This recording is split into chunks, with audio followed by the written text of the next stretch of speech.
It's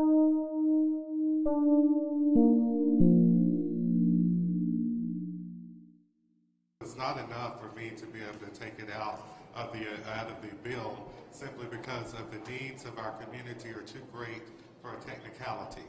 We have a number of children that deserve this opportunity, and I urge that you continue to support dignity, justice, equal opportunity, and equal access for children all across this state.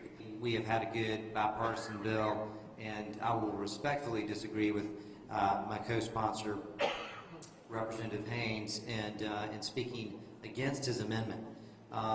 We have had a very full debate. In fact, about 90 of us sat and debated yesterday in full appropriations.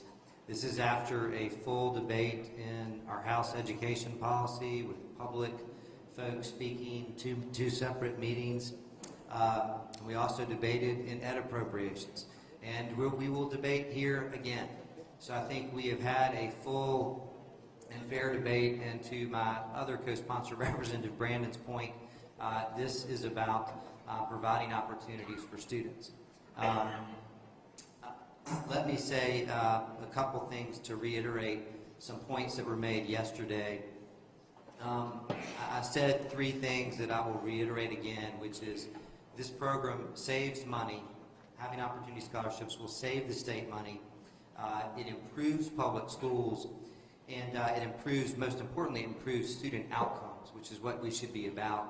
I still don't believe that with what we are not doing in terms of supporting our public schools, we don't have enough money to provide what's needed there, and for us to take dollars away from public education and to give it to parents for private schools is wrong.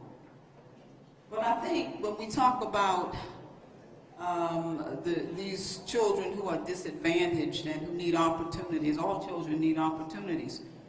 But I still will tell you that you're not going to get those opportunities if the funding, the differences that you will need in terms of the funding is not available to you. So you really don't have the opportunity if you are at the poorest end of the ladder.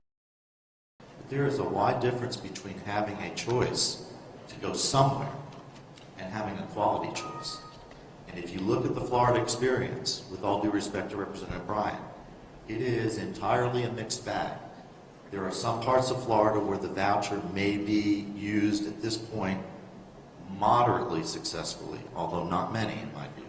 But there are plenty of places in Florida where those choices are really bad and where the data is really bad as well.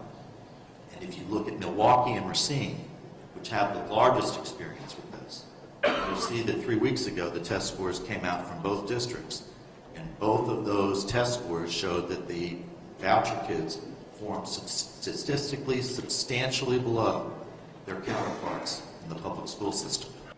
This policy gives those poor parents, almost invariably and disproportionately favored to the African American community, an opportunity to prove that choice works. This policy is effectively a pilot. It focuses on the poorest people in this state, giving them a choice. If it works, we can come back and talk later about whether or not it should be expended. But folks, let's try and give this generation of children who can benefit from this policy out of this chamber today a choice.